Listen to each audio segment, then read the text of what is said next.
The case was a true whodunit mystery. We had remains, but no identification. It was just very cold, very calculated. Whoever did this, they had a plan. They were methodical. Who would go through these lengths to get rid of a body? Investigators had an impossible case to solve. This is a Super Bowl, the crime of all crimes.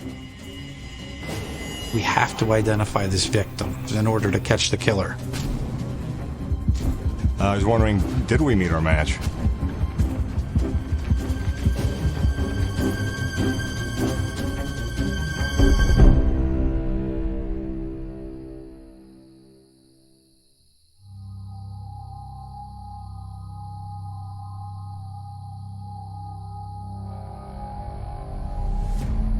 On Friday, July 12th, 2002, the Pennsylvania State Police received a call about a potential body that was found in Jackson Township, Monroe County. Our team responded to process the scene. It was a pull-off site along a very rural road.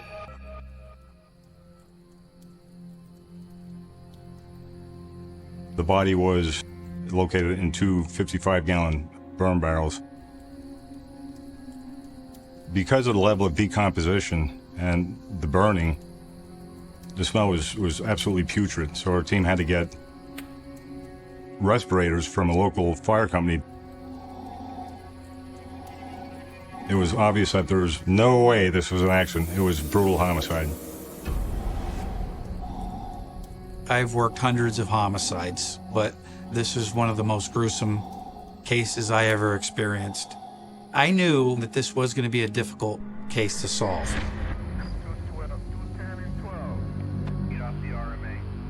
Investigators then spoke with the discoverer of the body, George Newhart.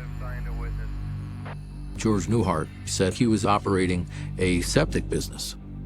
And so when his truck was full up, he would pull into the location and pump it out into this tanker. When he got there, he got out of the truck, and now this is a man who deals in human waste. And he was overwhelmed by the stench. And he found two barrels that were somewhat smoldering. And as he started sifting through some things a little bit, he realized this was human remains.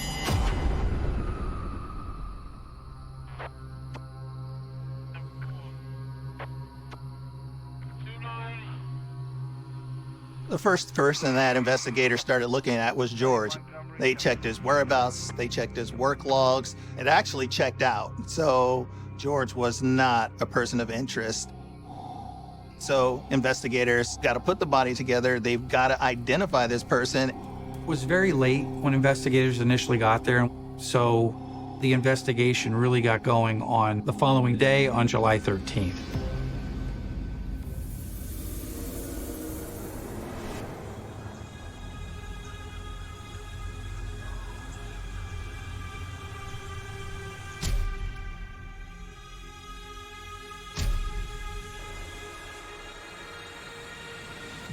In one barrel was the victim's torso. In the other barrel was the victim's head and extremities. Also in the barrel were maggots, some of which were burnt, which tells us that the victim has been dead for some time.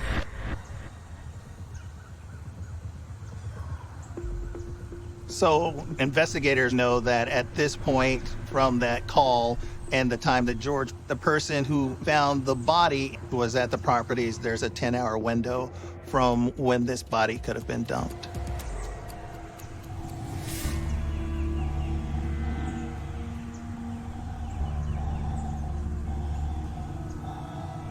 Our team processed the scene to remove the victim from both barrels. And they sort of had to figure out, okay, what body parts do we have, what don't we have here? And they put down a sheet on the ground and started putting this human back together again. At that point, we couldn't determine if it was a man or a woman, due to the fact that they're dismembered, decomposing, and burnt. And given the condition of the victim, DNA testing was going to take a while. It was definitely clear to me that this person or persons who killed this individual went through great lengths to try and dispose of the body and make sure that he or she were never identified.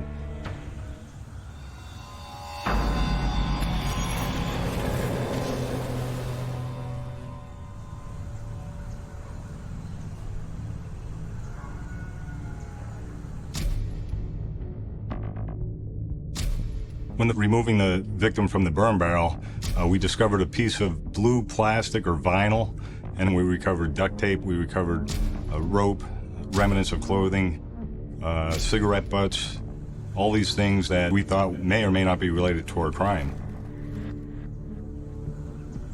But how big is your scene? Was the victim killed and dismembered here or somewhere else? You don't know.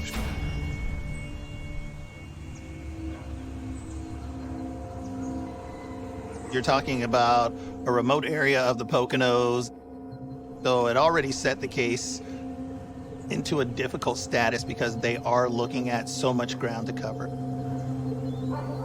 We had cadaver dogs go through the woods looking for evidence. But there's no indication or evidence that this crime had occurred here. This person was killed and dismembered somewhere else.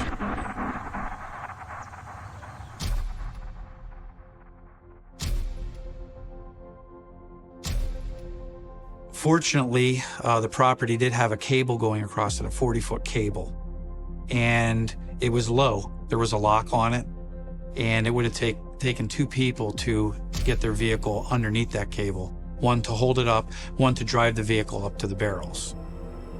So we believe there's two offenders, and we know that a vehicle had to enter this property because there was no evidence of dragging from the road. Then the speculation part started. You know, who could have done anything like this?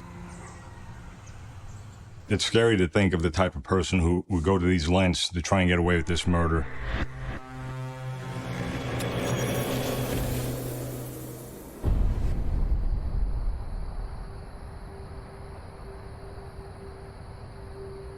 So we are trying to think like the offender. Was it someone that got off the interstate and decided to dispose of this individual in these burn barrels? Or that someone had more of an intimate knowledge of this property, being that they knew that the burn barrels would be there?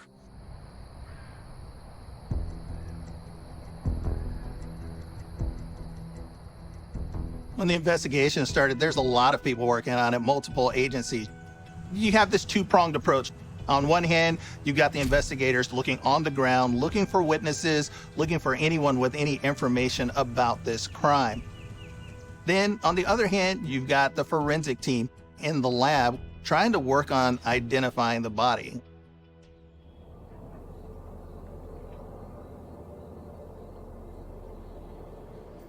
As we begin this process, we know DNA is going to take a while. But right out of the gate at the autopsy, we're looking at the victim's head and extremities. And there's one thing we know: the victim is male. He was stabbed multiple times. His right orbital was crushed. His nose was fractured.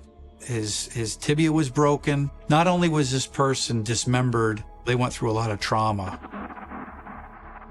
Seeing what happened to this individual makes me sick. He's cut up into pieces, torched, and thrown out like garbage. And we consider that a challenge to find the truth and bring those responsible to justice. We know that the body was wrapped in a blue plastic. And our forensic unit looked at a logo and did some research. We discovered the logo on it, and it's a popular brand. They make air mattresses.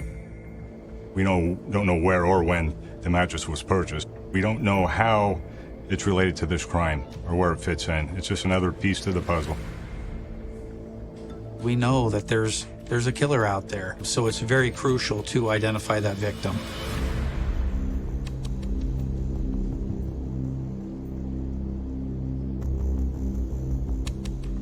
The quickest way of identifying the victim would be through fingerprints.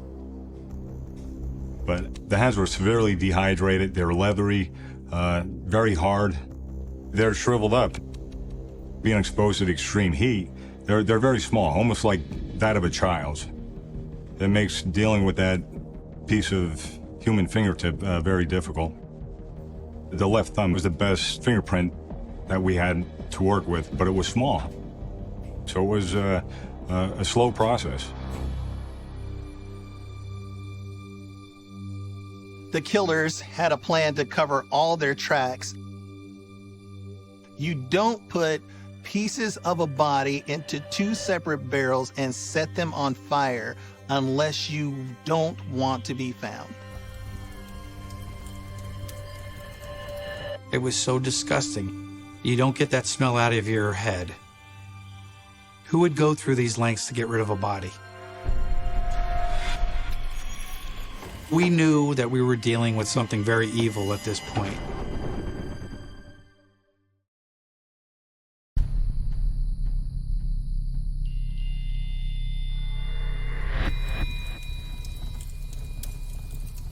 We have an unidentified individual that was murdered horribly, dismembered and burned in a couple burn barrels. We want to identify this person at all costs because ultimately we want a family to know what happened to their loved one, number one. Number two, we have to identify that person in order to catch the killer.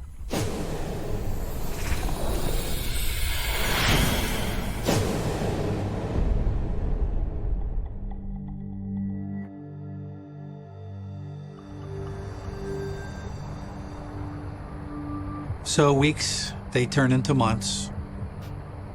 And we were thinking outside the box and doing everything we could to identify the victim. It's very frustrating with an unidentified person when you can't make that connection to who they are. It feels like the investigation stalls.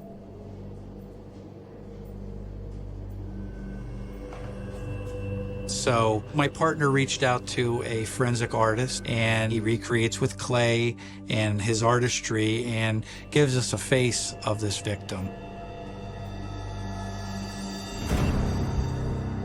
We were hoping to get some type of face out there. We're working with the media to get this information out there because we have to identify this victim. We were doing everything we could. However, the victim's identity still wasn't known. There's a family connected to this person.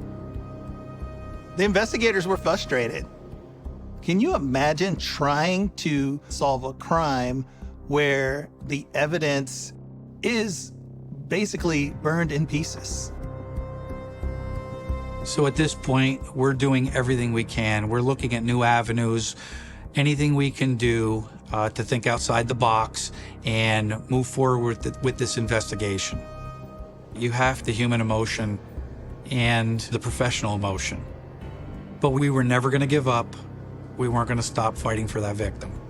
And so we continued and continued and continued to investigate.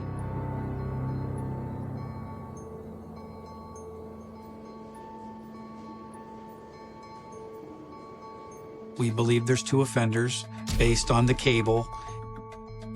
Whoever did this, they had a plan. They were methodical. So you have to think, did the person or people responsible for this really get away with murder?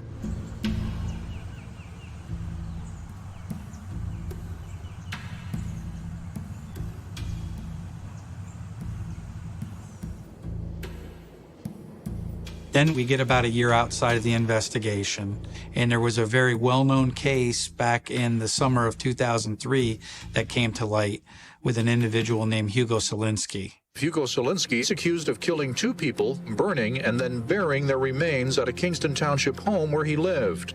3 other sets of remains were found here. He's a suspect in those deaths, too.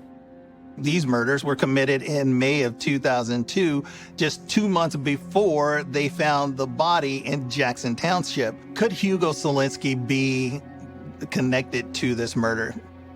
There were a lot of similarities between Hugo Selinski's crimes and this crime. He used duct tape to bind his victims. He brutally bludgeoned his victims. He burned his victims to ash, literally. This happened only miles from where our scene was of the burn barrels and the dismembered body. So it really piqued our interest, and we wanted to find out, is there a nexus between the two cases?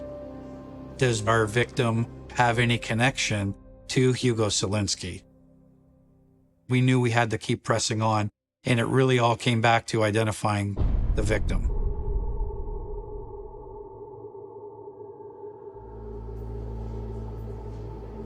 I had this fingerprint from our victim's left thumb, but it was dehydrated, shriveled up. So I started thinking, what can we do? We're looking at this print, looks like a child's fingerprint. What if we enlarge it incrementally and run it through the system as many times as it takes, little by little, enlarge, submit, and, you know, fortunately, it paid off. Lo and behold, in November of 2003, we get a hit on a fingerprint, and our victim is now given a name of Robert Raudebush. It was such a great victory, a great relief. So as excited as I am, as we all are, like our work's just beginning. Who is Robert Raudebush? Who would want to kill him?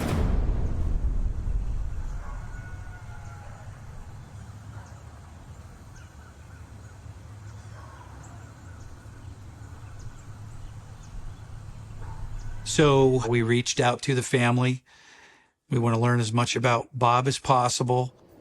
And once we talked to them, we started getting a better picture of who Bob is.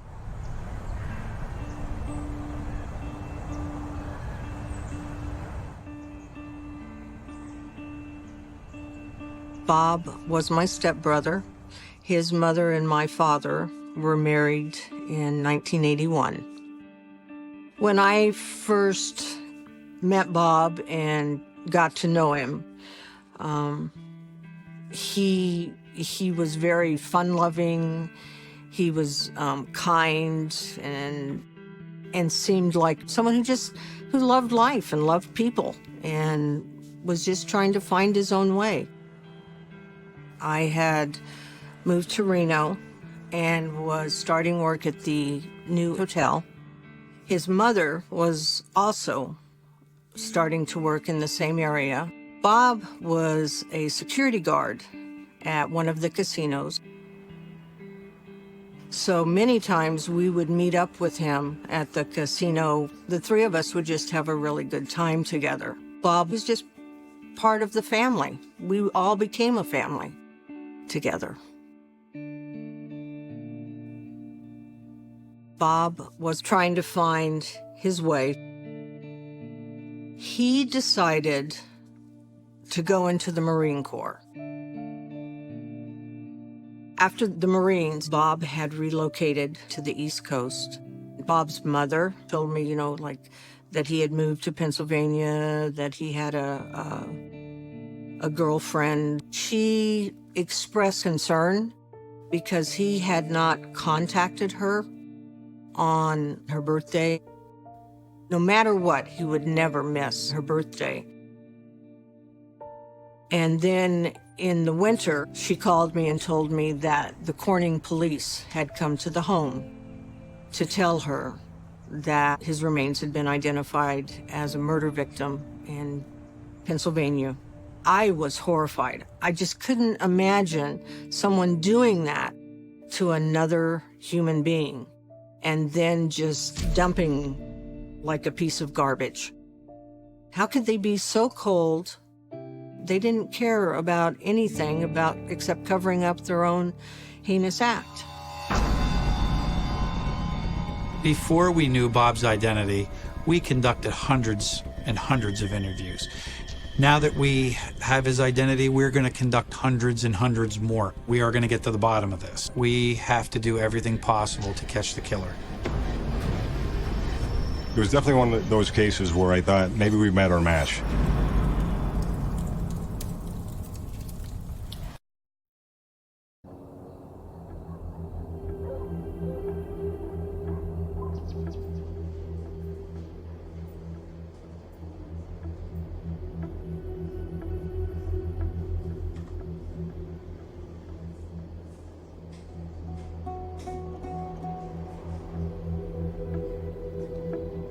So we were working on this investigation for a year and a half, and finally we have an identification of the victim.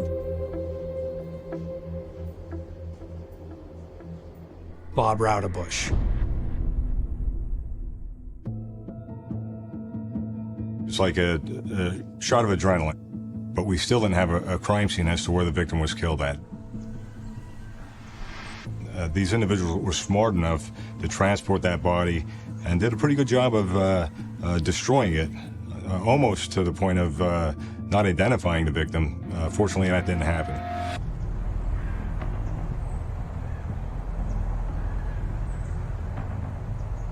Through interviews, we identify Bob's girlfriend. We go to talk to her.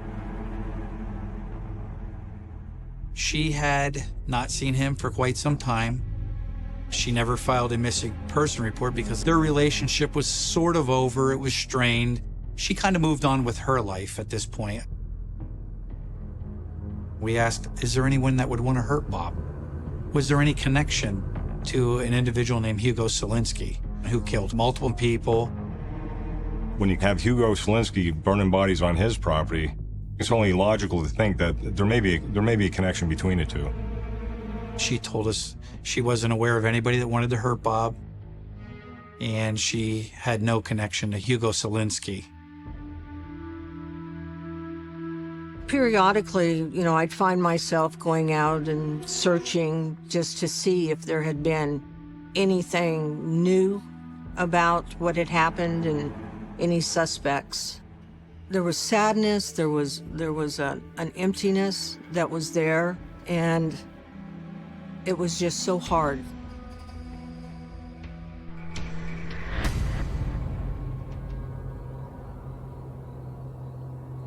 At this point, you can't give up. You got to keep on going. But at the end of the day, it got very frustrating because every lead, every idea, everything we tried went nowhere.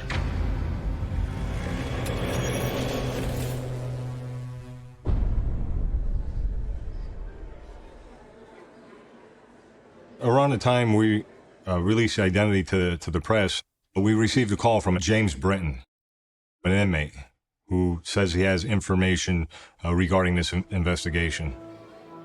James Britton had recently been extradited from California on a theft charge and was sitting in that Columbia County prison. They said he knew the victim. So this, of course, gave investigators that hope that this could be the break in the case. We went down to the Columbia County prison, and I conducted an interview. He tells us in 2002, he was living in the city of Wilkes-Barre with his wife, Stacy. James Britton tells investigators that he was friends with the victim because they were ex-Marines, but he thinks that the person who may have did this was his neighbor, Larry Tooley. Larry Tooley was also a Marine, so the three of them kind of all got along. James said that Larry was dating a girl that Bob was starting to have sort of an affair with. And as time went on, bad blood started between Bob and Larry. James said that Bob was supposed to come to a barbecue at the Britton's house on July 4th, but he didn't show up, and James said he never talked to him again. Then James said that in July, that same month that Bob went missing, James went on to tell us a story how he was assaulted by Larry Tooley. James says that Larry pistol whipped him and threatened to rape his wife all over a stolen MP3 player. But then James drops a bombshell. Larry tells him to keep your mouth shut or I will cave in your skull like Bob. James was completely putting it out there that Larry Tooley had to be the person that killed Bob and that he didn't want to end up like him. This is a shocking development for the investigators.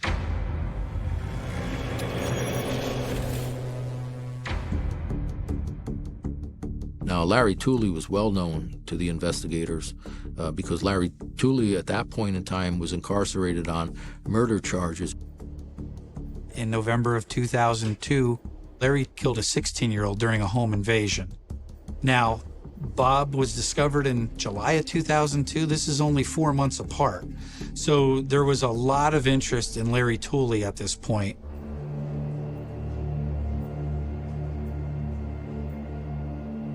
James was very believable, and he became this investigation's new best friend. So at this point, investigators have some information, but this case is still a mystery. So of course, police have to start corroborating all of this information from James. They want to get a hold of James's wife, Stacy. She is currently in jail in San Diego.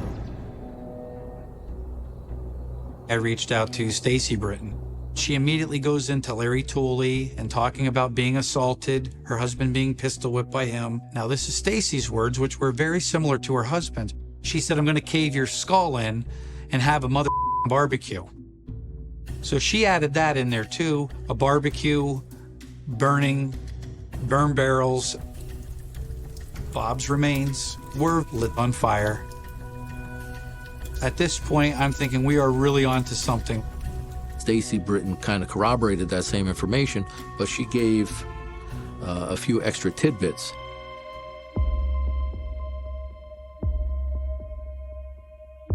So Stacy explained that herself, Larry Tooley, Bob Raudebush, and her husband, James, would go back and forth between Wilkes-Barre and Newark, New Jersey for business. I said, "Well, would you ever stop anywhere?" And she said, "Are you talking about North Road?" She said, "Well, my brother lives near there, real close to there." And I'm thinking the whole time, I can't believe that she just said North Road to me. That was a big clue. A light bulb went off. I knew from that point on, Stacy was going to be my second best friend in the investigation. But I had no idea what was ahead on this case.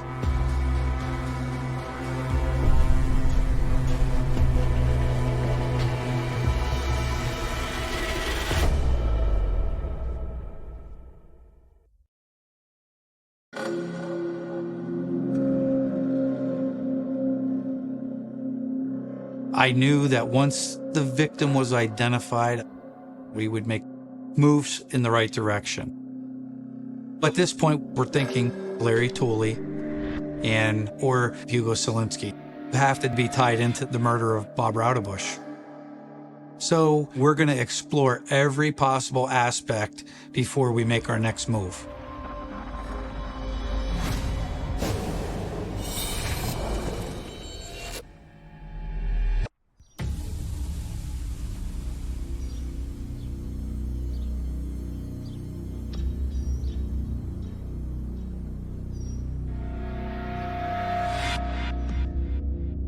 Larry Tooley was a known killer, and he had access to where Bob's remains were discovered. So all of that was the focus initially. Investigators know from James and Stacy Britton that Bob possibly was sleeping with Tooley's girlfriend. So this could be a possible motive. Investigators right away say, we need to get more information. We knew Larry Tooley was incarcerated, so we went to the next best person. We went to Larry Tooley's girlfriend. She says, "Listen, I wasn't having an affair with Bob Raudebush." She said they're liars, don't believe anything that they say. She actually described them as scumbags, and she said some of the Britton's information was kind of exaggerated. In fact, the girlfriend said she only saw Bob and Larry Tooley together on one occasion. It was very different than what the Brittons have told me.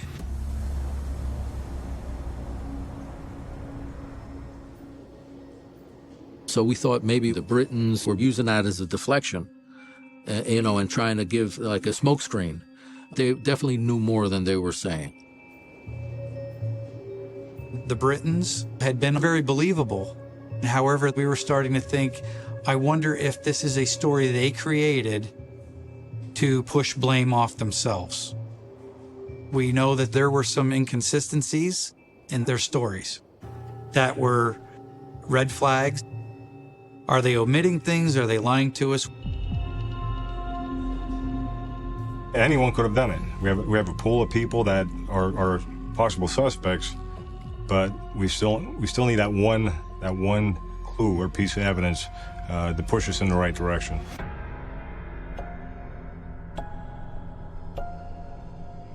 So we give it some time. We heard the Britons were getting out of prison, and we tried to initiate another interview with both of them together. It seemed to me like James did want to talk.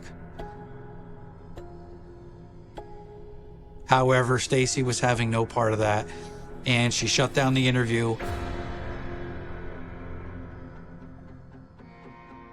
We have all these leads. We're looking at all these puzzle pieces floating out there, but we don't have a focal point because we don't have a crime scene. And it's frustrating. It's hard as hell, but Robert has a family, and we'd like to give them answers and give them some closure.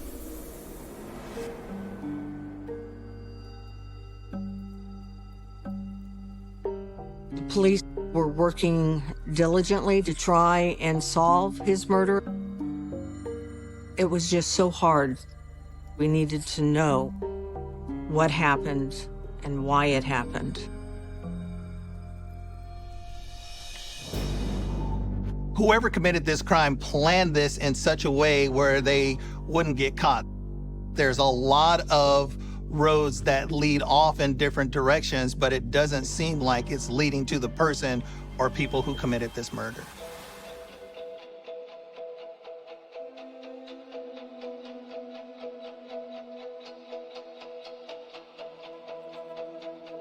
Finally, in 2015, we get a call from Stacy Brinton. Apparently, she wants to talk to us. I couldn't believe that she was reaching out again after all these years. She said she and James weren't husband and wife anymore, but they were living together, and things weren't going well. She says she's in fear of James, and her life's coming apart, and she needs to talk to somebody about this. And I could tell she was upset, but she wanted to tell us a story. I knew that that was a tipping point, and I was never prepared for what she was about to tell.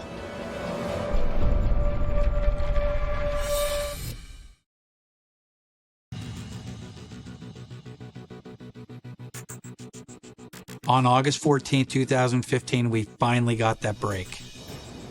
During the phone call from Stacy, she told us that her ex-husband, James Britton, actually killed Bob Raudebush. If James Britton killed Bob. I knew that we had to act on it quick. The case was ice cold, and then it went red hot, just like that. And we felt we had enough to charge James. So we took James into custody, and we set up a recorded interview. Let's go back to 2002, July 4th. July 4th. And that's where James went into his version of what actually happened on July 4th, 2002. But I was talking to Bob, and I don't remember the text of the conversation. The next thing I know, Stacy hit him on the back of the head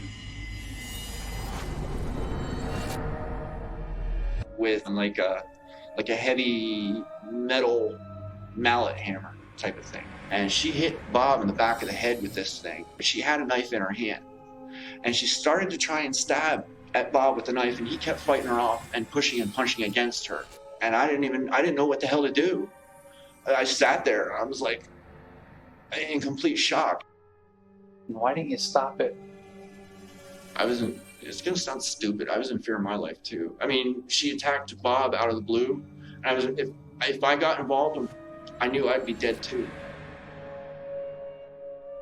At this point, Stacy and James are both trying to pin it on each other, and investigators have to figure out what really happened to Bob. What happens next? She was going in to kill him, to finish him off. And I stopped her because he wanted to pray.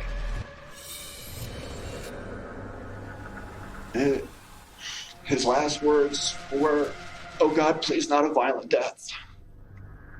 And she cut his throat at that point. And he bled out. Right there. Was she crying about doing this, or was she upset? No, she wasn't. The look in her eye the night that she killed Bob, I had never seen that look in anybody before. It wasn't human. It was scary as hell. Now it started to become more like a cat and mouse scenario. And with every increase in detail, Stacy was becoming more and more of an active participant. We had more questions. So my partner brought Stacy back to one of our state police stations, and that's where they conducted her videotaped interview. She sort of excluded herself from all the heavy duty, the killing part. However, she proceeded to talk about what had happened to Bob and the dismemberment, her own confession to what she had done. I was ecstatic. You had told us the way you dismembered the body was to put the axe down. And I hammered it. Hammered down. With, yes. Okay. So you did that, you dismembered his head, right? Yeah. Lower legs. Yeah. And from the knee down. Yeah.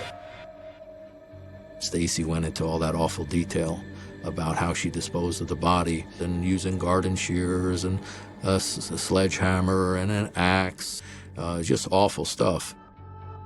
She said after the dismemberment, they had to get the body out of there. So they used an air mattress. They carried Bob's remains, and they proceeded to go to North Road. And someone had to hold the cable. That's where the barrel was. And then we put all the bags. Well, first we put his torso in. And then Jim poured the gas.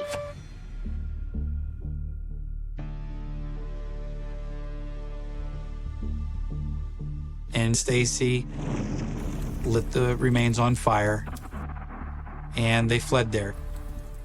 I think Stacy thought because she had blamed her husband for killing Bob, that she was going to be okay and wouldn't be arrested. I really thought that, honestly, after nobody came, I kind of put it away.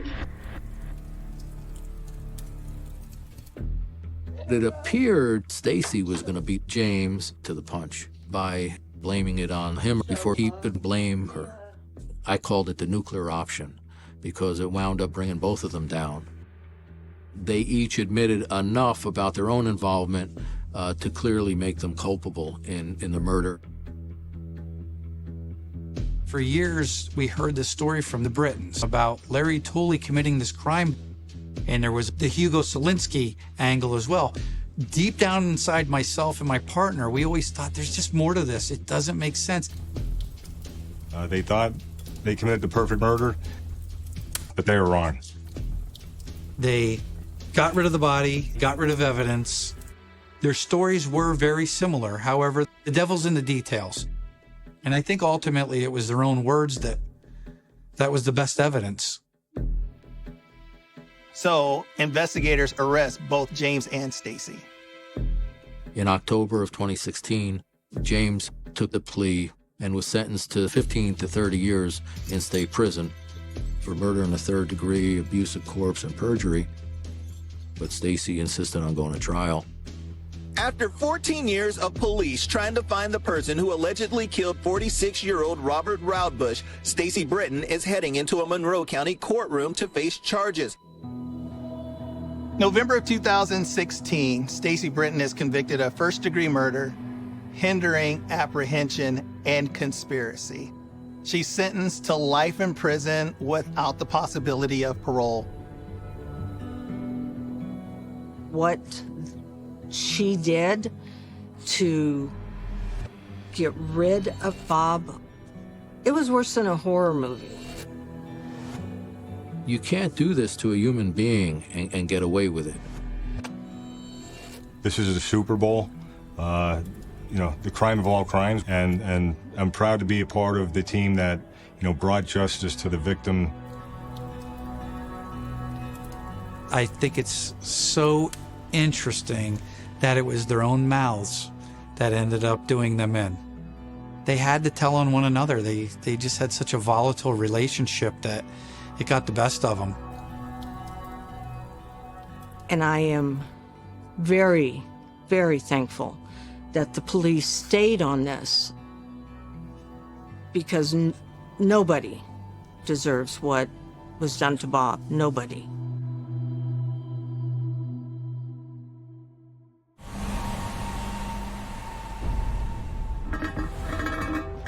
You have no choice but to think the worst.